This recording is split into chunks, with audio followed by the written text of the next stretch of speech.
Everyone has a story to tell. I don't want to hear yours next.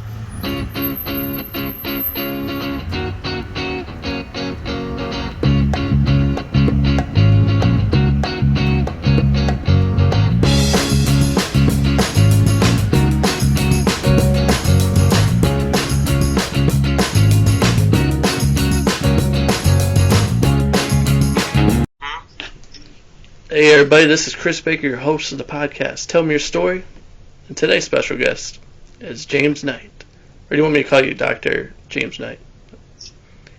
It doesn't matter. Alright. Either is fine. James Knight is on the podcast to tell his story. And we're going to do like how we always do. We're just going to jump into this and start from the very beginning. Where did your childhood take place? Where did what take place? Your childhood. Where'd you grow up at?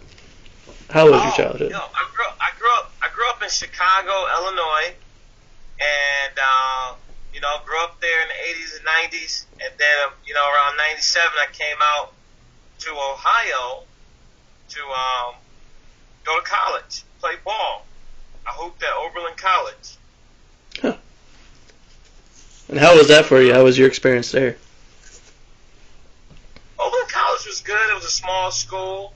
At first, I was really nervous, to be honest with you, and part of the reason I was nervous was because it was one of those situations where I grew up in a big city in an urban area, and driving into Oberlin College, I went through a lot of cornfields, and I just didn't know what I was getting into.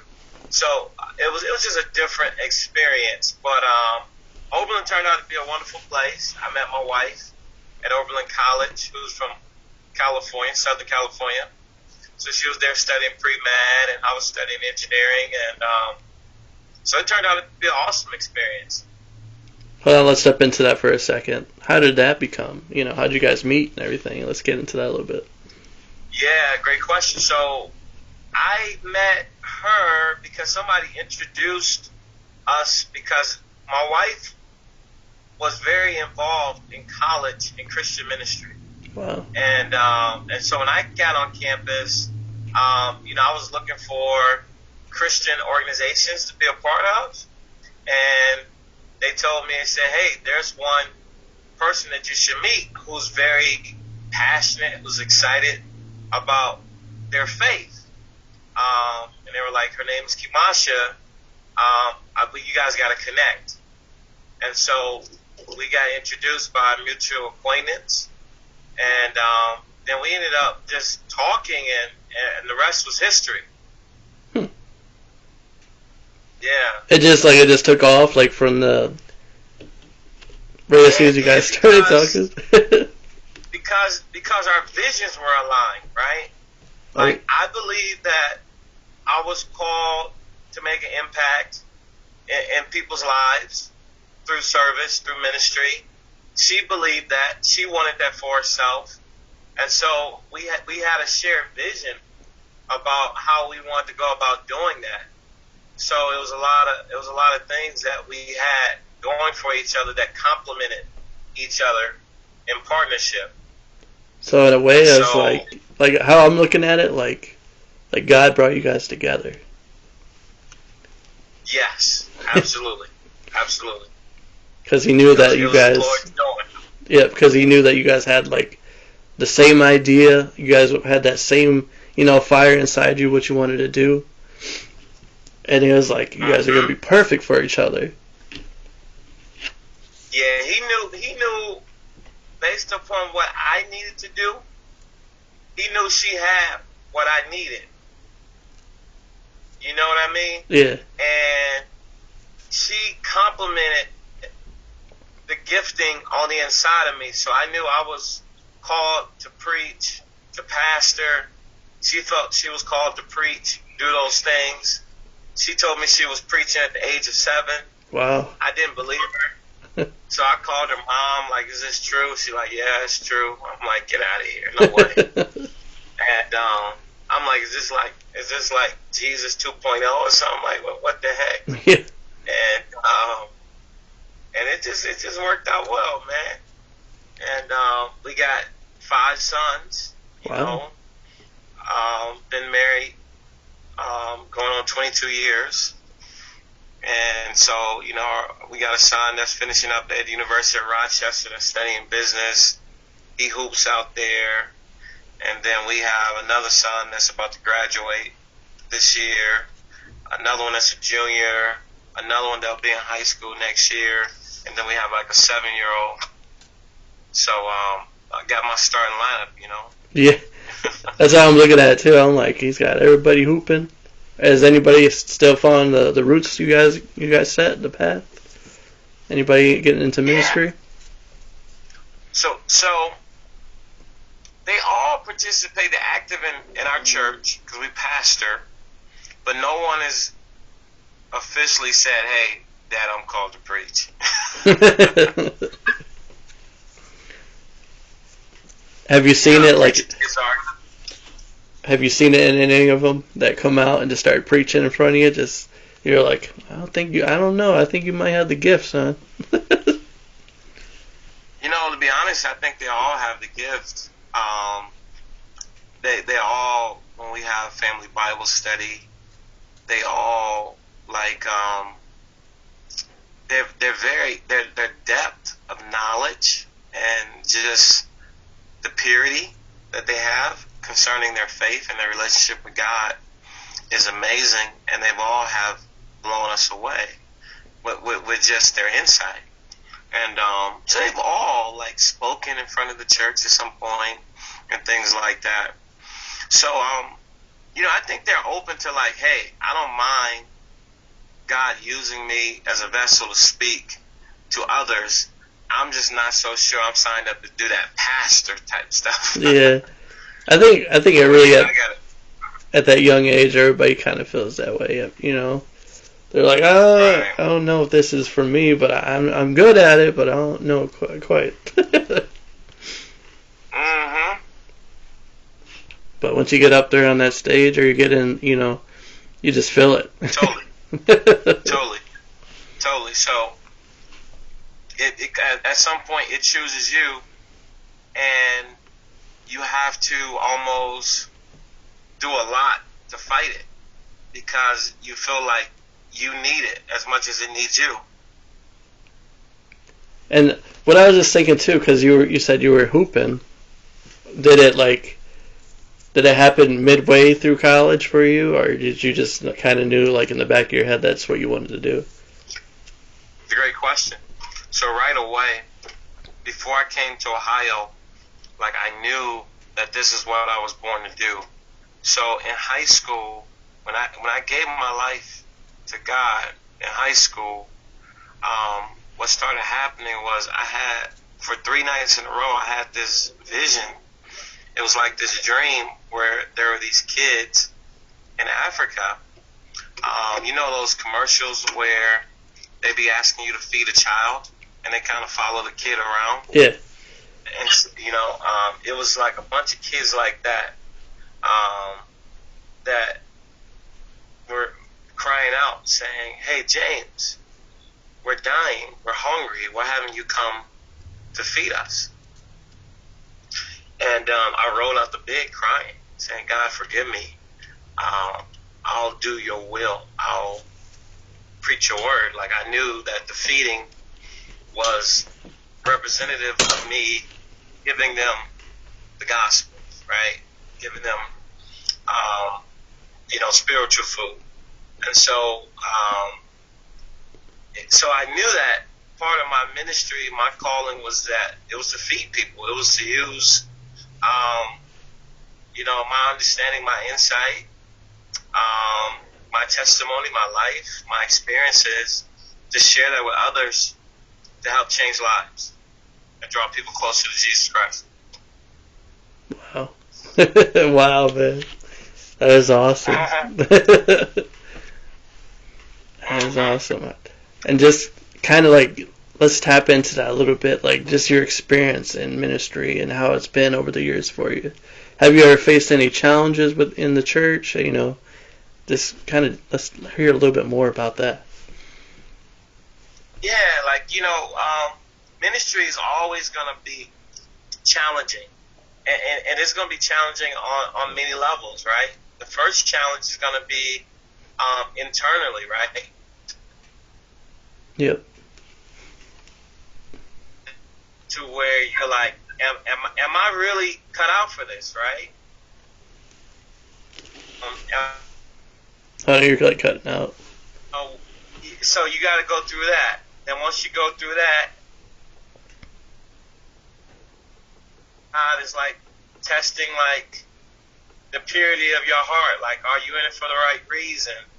You know, what if you don't get the reaction? What if you don't get the crowd? What if you don't get these different things?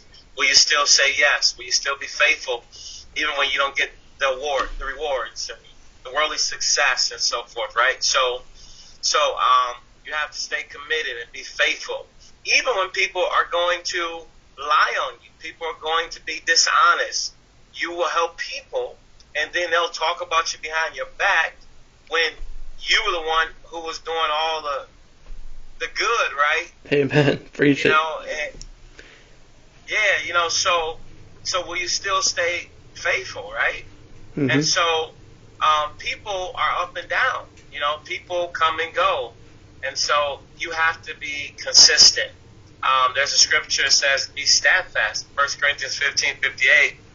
It says, be steadfast, unmovable, always abounding in the work of the Lord. And so, you know, I try to be steady. I try to keep my eyes on God and not on people, because people will let you down. But people also will surprise you in other ways, right? In good ways, too. But God is the one constant. And you know, people, you just never know what you're going to get. So if you just keep your eyes on God, and if you do what you do unto God, then you can kind of stay the course. And what's funny is, as we're talking about this, I was just having this conversation earlier today with a fellow friend who she's new to it all. She's experiencing all the blessings in the Lord. And now she's kind of seeing the other side too that come with it, the backlash, the negative stuff that also comes with it, where people try to, you know, bring you down. And I told her, I was like, it's this simple. That's all part of the progress. You're going to have the positive, absolutely, and you're going to have the negative, but you always have to focus on the positive side of things. Absolutely. And because sometimes in ministry, you might love people more than they love themselves. Like, you want them whole. You want them healed. You know what I mean? You want them to be set free. But they don't want it like you want it. And it can break your heart. And so oftentimes you experience this emotion, and you can only imagine what God is experiencing when people reject him, right? When he's trying to give all these signs saying, hey, I love you. Hey, I want to invite you into this relationship. Like, I would like to really, you know, bless your life and make things better for you. But people are just like, nah, I'm going to do me. You know, forget all that. Or, you know, like, I'll wait till I get older. Like, you know, tomorrow. Like, tomorrow I'll get to it. Tomorrow I'll do better. But today I'm going to do me, you know? And that's another thing. Is I always try to tell people, not every day's promised, man. You got to make the most of today. That's why I always say, another day, another blessing, man. Make the most of today. Absolutely. Make today count. And a lot of times I find myself, you know, when people are talking, you know, into the church, I find myself referring to, like, here's a good example. Somebody was talking about how they had stage fright. They don't want to get out there in front of everybody and start preaching. And I had to explain to him, I was like, think about this. I think it was Moses, who had to ask Aaron to do all his talking for him, just to get the people to listen to him. Yeah. And he argued with God and said, I don't know if this is for me. But how many, how many prophets and, everybody that's been in the Bible has argued and said, are you sure it's me, Lord? You sure it's me that you want me to do this? And I'm like, that's all part of it, man. You know, God's he picked you for a reason. He wants you to do this work for a reason. And Moses did everything he could to disqualify himself. I was like, You know, that's probably the best example I could give to you when it comes to like stage fright, you know. absolutely, man. You know, we are always like so focused on ourselves or focused on what we don't have that we miss out on the greatness of God, right? So God says, Moses, go tell Pharaoh, da da da. He like, man, nah, I can't speak. I stutter too much. He like, dude, I'm God. I'm the one who made the mouth. Like, Yeah. I'm gonna be with you, right? Don't worry about that. I just need you to show up. And showing up is half the battle. Yep, exactly. And that's why I said, just if your heart is telling you to do this, that's God speaking to you. He's saying, do it. And at first, I mean, I'll try to explain to him is this is only the beginning. This is where it starts for you. God's got a bigger plan for you. This is your first test. You get out there and do your thing. Then you start feeling those blessings come in. And then before you know it, you're doing a whole bunch of stuff in God's name. Mm-hmm. Absolutely. And they're always like, I didn't see it like that. I'm like, you just got to look at the bigger picture. God's working, Absolutely. man. God's working. He's always working. Yeah. Totally. He was working, man. Over here, we're having a church session over here. Yeah. All right, we'll get back into your story a little bit before we get too deep. So, after you finished college, what was, did you go straight into ministry or did you have something else lined up? We went straight into ministry. So, when I graduated, we started our church on the campus of Oberlin College. So we went right into it, man. And we were young, I was 21 at the time. And majority of the students in our church, majority of the people in our church were students or recent graduates of Oberlin College. So we started off pretty much as a student ministry that grew into a church. And so that's kind of how we started. That would have been like in 2001. And the ministry was called House of Healing, and that's still our name today, House of Healing. Outreach and National Ministries. And, I worked at Oberlin College, and always worked while pastoring. And my wife stayed at home raising our sons until they got to the age where they were ready to go to school. We kind of homeschooled up until about third or fourth grade. And we did the ministry on the campus for about 8-9 years. We rented out a facility on the campus of Oberlin College. And then we eventually moved into Elyria, where we are today. Nice. Our church. How was it? How many memories did you have starting off? Well, we went up and down, because our church was student focused. When school was in session, we had a lot of folks. But then when it came down to summertime, it was be a handful of kids that stayed around summer working. So, it was about 40, 30, 40 people around that time, young people, right? Just young college-age students. Then eventually, we started moving into the town, and we started getting people to come to the church that weren't affiliated with the college. Yeah. And so forth. Our church really didn't take off in terms of growth until we came into Elyria. So that was in 2008. We said, well, let's kind of expand. We started to see more people visit church from Elyria. So we started a second service in Elyria, and we found a building, and we rented out our old Renter Center building, downtown Elyria. And we would go out Friday nights, Saturday nights into the bars, pray for people, pass out stuff, and, just share the love of Jesus. And then the church just started growing. We went to 100 real quick in a year. And then had some Cleveland Browns players coming to the church at that time, all the way out from Cleveland all the way to Elyria. And then at that time, the Diocese of Cleveland was closing a lot of Catholic buildings. And there was some big churches that were up for sale at a discount. And we found one for about $300,000 that had 2 buildings, nice parking lot, fellowship hall, newly modeled kitchen, all that stuff. And we shared the vision and raised money. And, a few Cleveland Browns players, one in particular, really helped us to secure that building. How does that feel, though? Starting off and then having cool. Big old players, big name people coming through. Yeah, that's pretty cool. I would have been saying in that moment, people would ask me, I'm like, that's just God working, man. That's just God doing this thing. He's just showing off to us. He's just showing off, man. Yeah, man.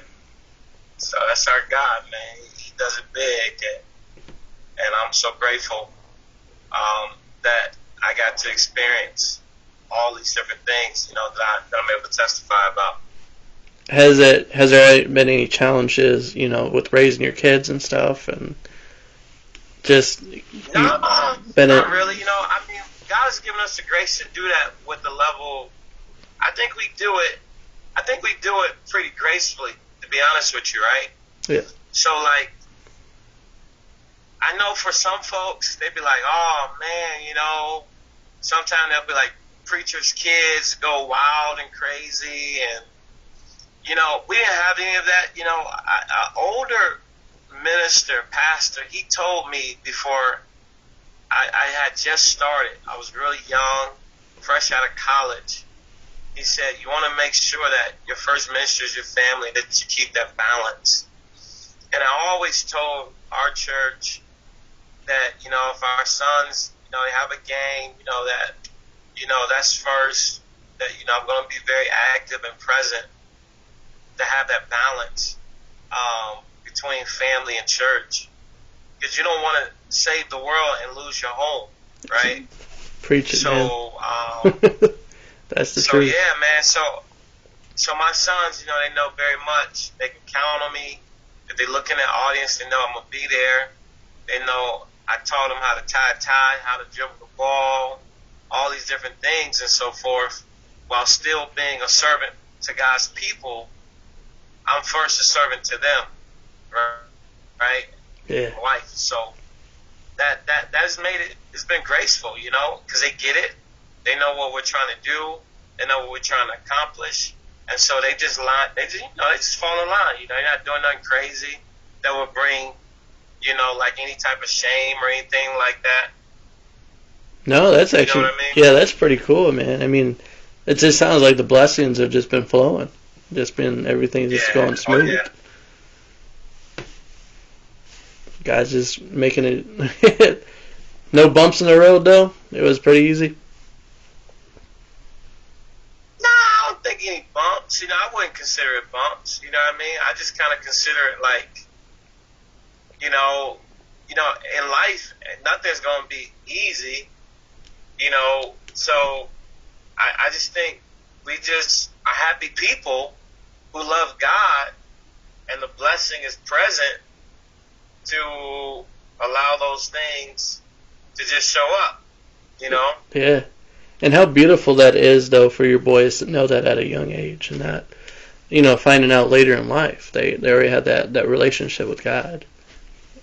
Mm-hmm. And they know who's leading them every step of the way. Right. How awesome that is to have at such a young age.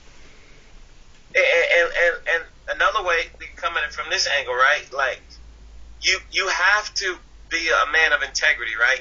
And what I tell people is that integrity means that you're whole, that you're all one, that you're not like a hypocrite. A hypocrite is, in old times, was someone who would be on stage and they would change faces, they would change masks. So the key is you can't be one way on the stage in front of the church, and then you're another way at home, right? If you are who you project in front of the church, and you're that same person every day, all day, then it becomes easier, right? It doesn't have to be such a fight. No, and I You mean, know what I mean? yeah, I know exactly what you're saying, because I just had a lady on just recently that kind of went into detail about that, where her dad was a minister, and he was painting this beautiful picture to the community around him, and a lot of people were like, "This is a really good dude," but it turned out behind closed doors he was doing the wrong thing. It's something else. Yep. Yeah. You up there hitting the mom upside the head, acting crazy, you mean and all this, Yep. It's just totally different. And so kids can't respect that, because kids are going to be the first to tell you, hey, that's not what you say on Sunday. It's not what you tell in front of people, right?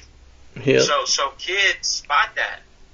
And so if kids know that you are about this life, and this is really who you are, and it's what you do, then they respect it. The same way that you respect cats on the street, like, yo, I know he ain't doing it, but, I know he honest. I know he keep it 100. Yep. So if you really try to do this thing, and you do it the way that God has designed it, He promised that the blessing will flow from the head onto the rest of the family. Amen. Sometimes I think through religion, right? We're trying to do religion versus relationship. Oh. And so that relationship is what's key with God, with your wife, with your children. And when you allow the principles of God to impact how you treat people and how you do relationships, then, it don't have to be so complicated.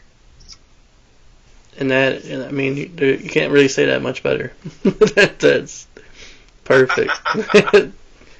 Because, like for me, I had everything going. Everything, you get to that point in your life, everything's going smooth, everything's great. But then I was running into trouble, with the marriage, and I'm like, okay, what's going on here? And then it hit me, God said, you gotta work on this. It's because it's still fresh to you, it's still new. So, Satan is gonna attack this because he knows that you need to work on this. You guys gotta become stronger. And I didn't catch that. I didn't catch that at first. I was like, oh, that's where I'm slipping up at. And since then I've developed it and brought Christ in more into the relationship, and it really has blossomed since then. Yeah, and that's a blessing, right? And the thing I always say is you gotta have humility in everything that you do, so that you can be open to making the adjustments when necessary, and honoring just who people are in your life, because people will teach you how they need to be treated. And if you love them enough, if you honor them enough, you should want to change what you need to change in yourself, so that you can give people what they need. Yep. And I had to learn that too. I don't want to come off like I was just perfect, man, like that, and everything was just 100%. It's like I had to learn what it means to sacrifice, what it means to be unselfish, right? You go through that. But that's the beautiful thing about marriage, is that if you agree to partner, to listen, to pray together, to do those things, then it makes it easier, right? Yes. To be able to have that type of blessing flow. You still there? Yep. Okay. Can you hear me? Yeah. I was like, I got kind of quiet for a minute. Okay. Oh, yeah. But yes, I totally agree, man. Yeah.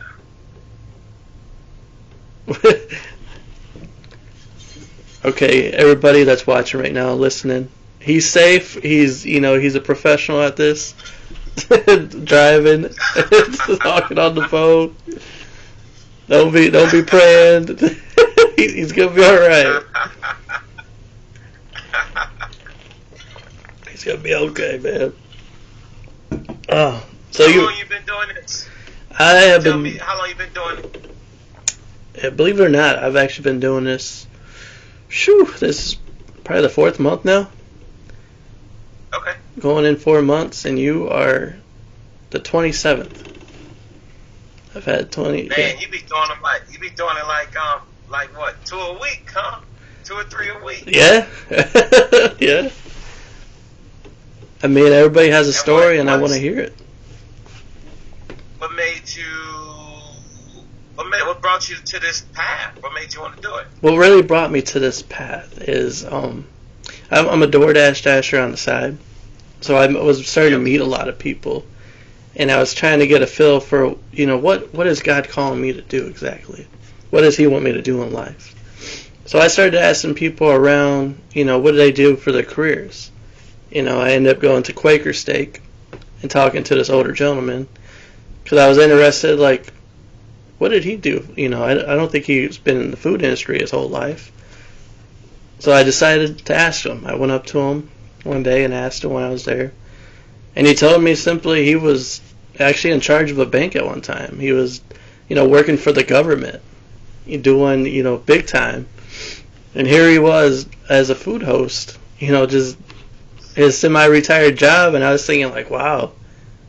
Man, I would have never knew that if I would have asked, if I never said anything to him. And then the next time I was out and about, I was getting an oil change over at Walmart.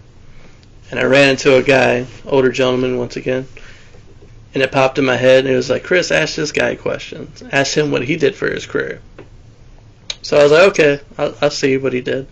Asked him that question. I was like, so what did you do for a career? And he goes on to tell me that he used to run his own grocery store for 30 years before Kroger, Meijer, Walmart all came through. And once they came in, they took his business and he went out. But instead of retiring and going to Florida like most people do, he jumped on the bandwagon with Myers, became their general manager, and helped them become what they are today. Wow. And then after these 2 experiences I had, I'm like, wow, think about all the people that we walk by every day that have an incredible story to tell or have lived to tell the story, And I'm just thinking, like, how awesome would it be to have a show where I could have people on each and every week telling their story, from when they were growing up to what they did in high school, careers, what chose them, what helped them make that decision, the career they wanted to do. And then, life trials, what they've gone through. And I was just thinking, like, really? Like, people out here can hear these stories and it will inspire them. It will encourage them. And then it will actually motivate them, too. Because if they're in a similar situation, it could help them out. And help them, learn, Because you have guidance from that person, So I was like, I'm going to start doing this. I'm going to get out there and put some positivity in the world. I have a gift to talk to anybody, so. Yep. And here we are now. Yep. Makes sense. I hear you, brother. And so far, Ed, it has been an incredible journey. I've had a lot of people on here, saying you're number 27 now. But just hearing the stories, too, man, it has. I thought I had a good, I thought I was pretty close to God then.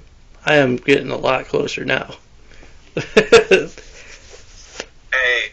I'm number 27, huh? Yep. And it's only just the beginning. 27 is my favorite number. Now, come on, tell me. I was born on the 27th of July. Wow. So I love 27, man. So that's crazy. Now tell me God's not showing off. Right. You know what I'm saying? Look at that, man. God's working, man. He's doing it again. Yeah. Wow. And the place where I got to go speak tonight is 2750 West Market Street. What? Yeah, talk about a day ordained, right?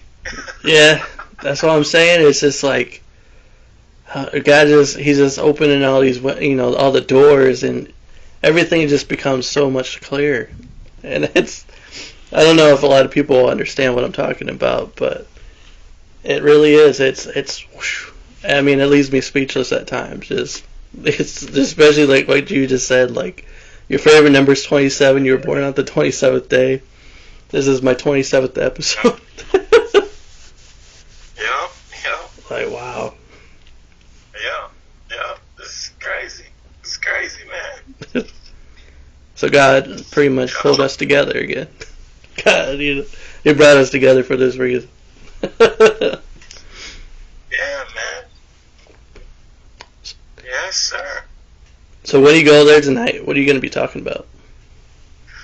So this is interesting, right? This is an awesome opportunity tonight, right? So part of what I do is I travel the country and I do a lot of consulting with organizations, corporations, universities, colleges, high schools, nonprofits, hospitals, you name it, civic government leaders, on essentially like on humility. It's called cultural humility. So I kind of got my doctorate in that, and so out here in Akron, what we have is we have 4 churches, right? We have a Jewish synagogue, a Catholic church, like that, this church, a Lutheran church. 3 years ago, like what they call an Interfaith Coalition. Wait, can you repeat what you just said last? You kind of cut out just now.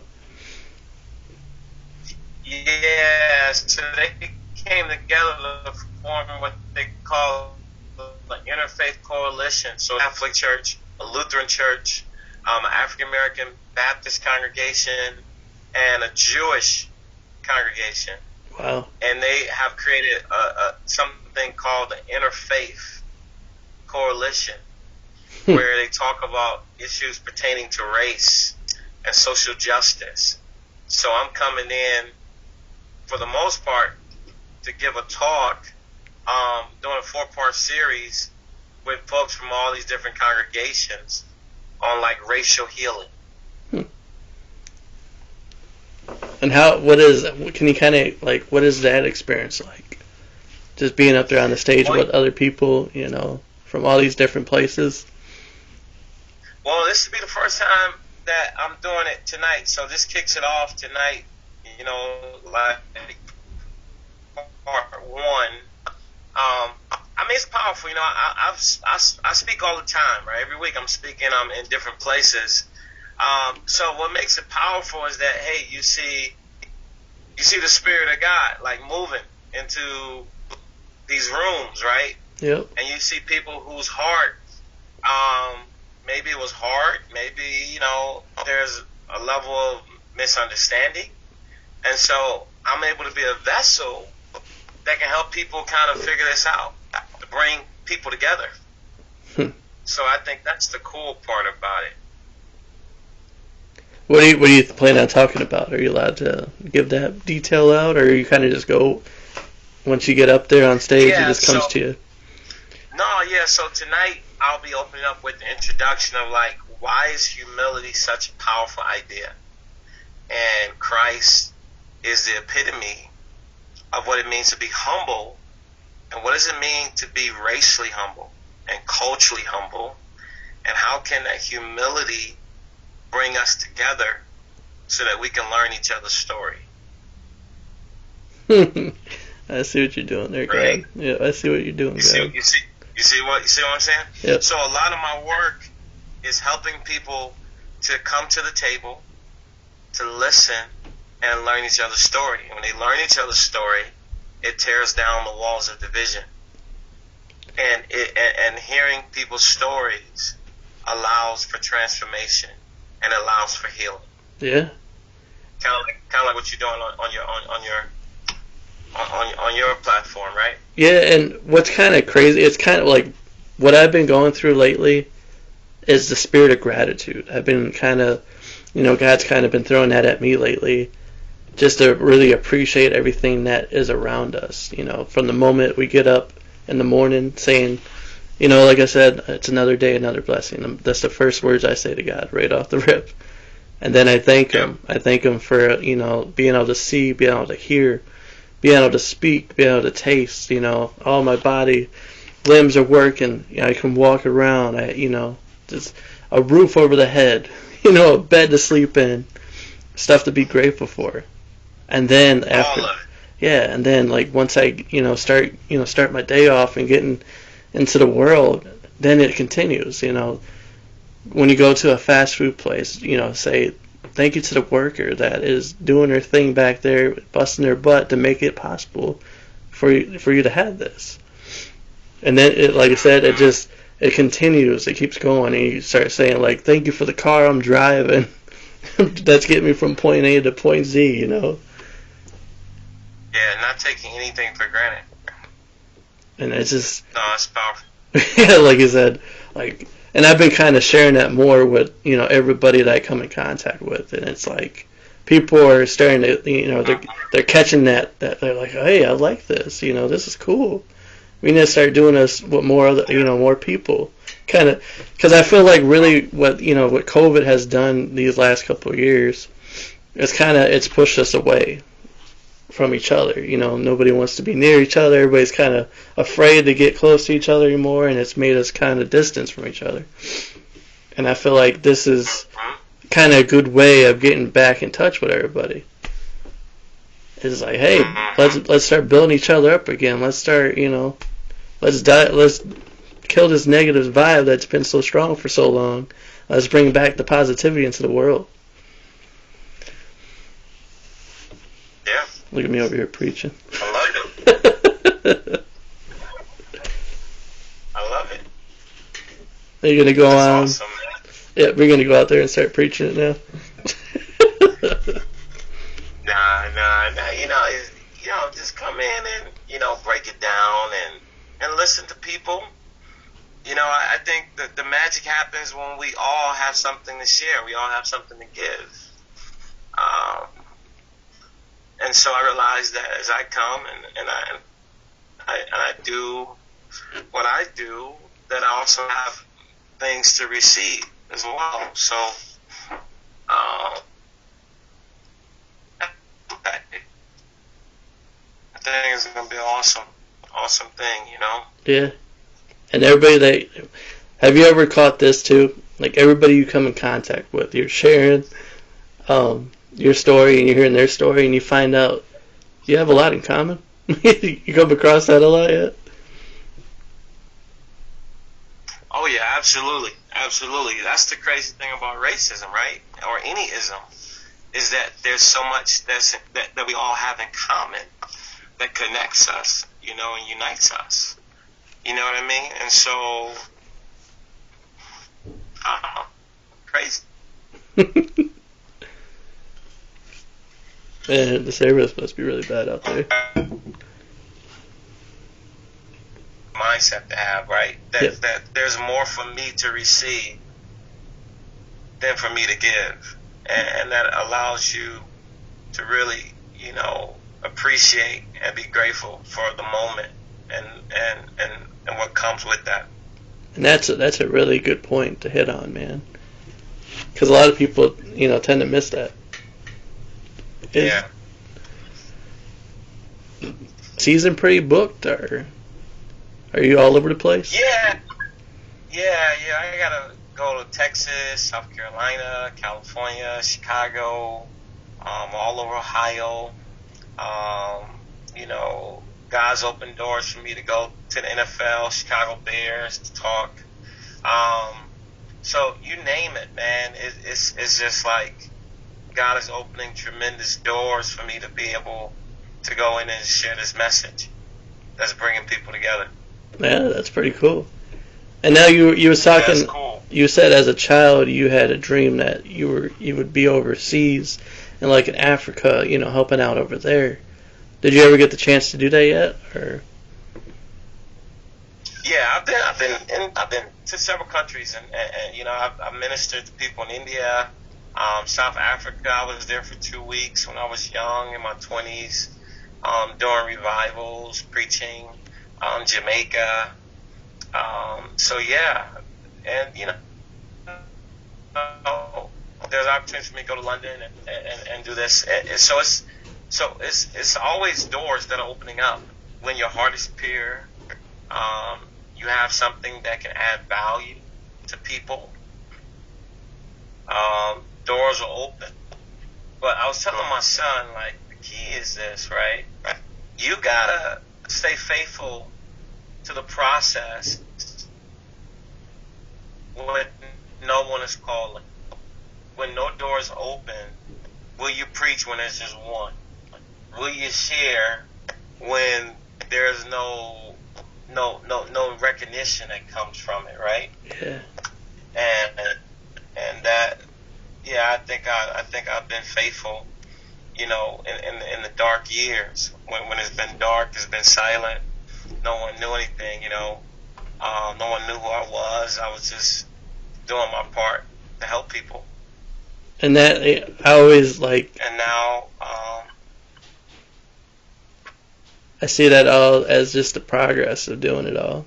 That's like my best advice for everybody, especially that are listening. I feel like you're doing your best. You're trying to get your stuff out there, your material, whatever you're doing. But continue to go at it because it's not going to happen right off the rip. You might get lucky. You might have that peak period for a second where everything's like, oh yeah, this is good. But you got to continue to stay with it. You got to stick with it. Because eventually, those doors will open. And just like James said, that's when the blessings start coming in, man. The doors will open. God's going to provide.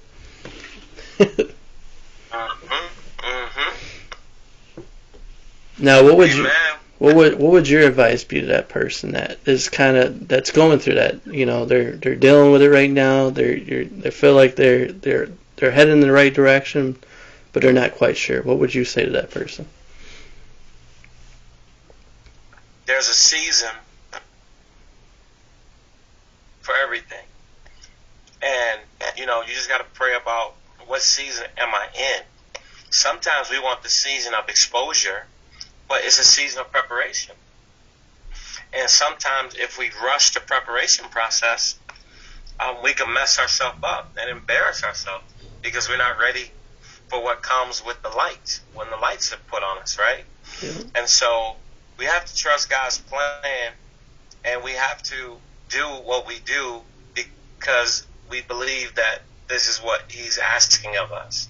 And whatever comes, hey, if it's 1,000 people, great. If it's 10 people, great. If it's 1,000,000 people, great. Because maybe I might only touch 5 people, but those 5 people might go out and touch 10 million, Who's to say? But, I just got to stay faithful and also be very optimistic, right? And be very hopeful. You got to believe in yourself when nobody else believes in you, right? You gotta believe in the plan. And the more that you believe in the plan, the more that you believe that you are anointed and appointed for this very thing, whatever that work might be, whatever that business might be, whatever that ministry might be, God is faithful to open doors. There's a scripture that says that God, who began a good work in you, He's faithful to bring it to completion. So we got to trust the process. And I tell people all the time, Chris, I say, the things that we all, I want to say all things that we really like a lot, the reason why it costs a lot is because the process is different. There's more things that go into building certain vehicles, building certain homes, building certain products. And so the reason why they charge a premium price is because it's been through a premium process. Wow. Yeah. And so you got to be encouraged that if you're being processed, it's because God is preparing you for something much greater. And most importantly, it's like grandma's cooking, right? It's like grandma's cooking, man. If I can microwave it, man, it might be all right. They ain't gonna be good, like something that grandma been cooking, or mama been cooking all night. You know what I mean? You know, you know what I mean? When you wait for that Thanksgiving dinner, man, you know, it takes time, man. You know, that thing marinating, you know, that thing good. Yeah, and that's a good way to look at things too. It's like it's gonna take time, you know. And you know, if the gift is microwavable, man, it probably ain't worth a lot. No. It takes time. And the key thing that you're getting from this message, patience. Gotta have it. Have the patience. Right. The process. Yeah. And it's all part of the progress. It's all happening. And most importantly, when it does start happening to you, a lot of people lose focus. When everything starts to blossom for you and it starts taking off, don't let go of God's hand. Continue to let Him lead you every step of the way.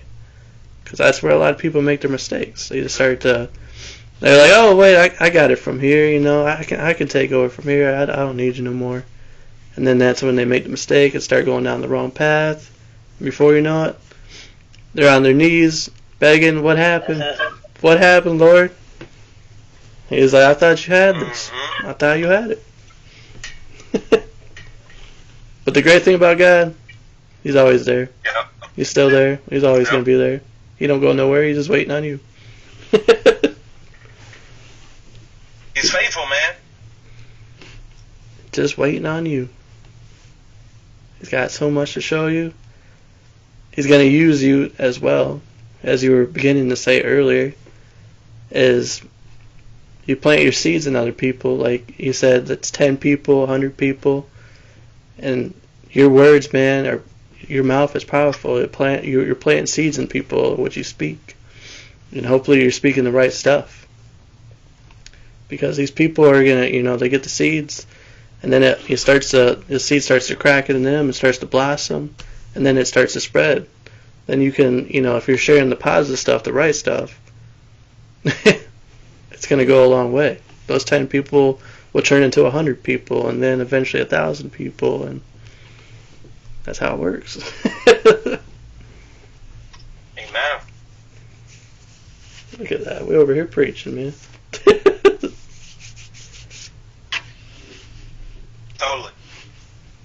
All right, as we begin to wrap this thing up, if there is any way somebody wants to get a hold of you, how do they get in touch with you? So, if they're interested in what I do, the website is www.leadwithhumility.org, and our church's website is houseofhealing.org.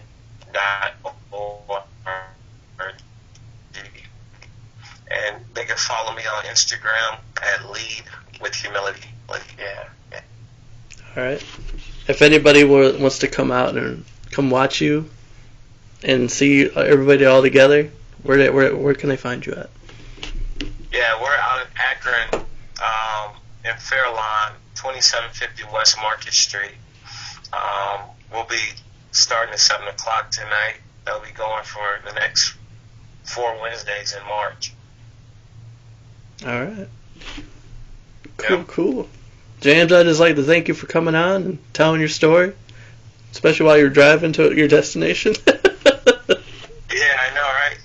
Hey, you gotta know how to do more than one thing at one time, man, Multitasking over there. Yes, sir.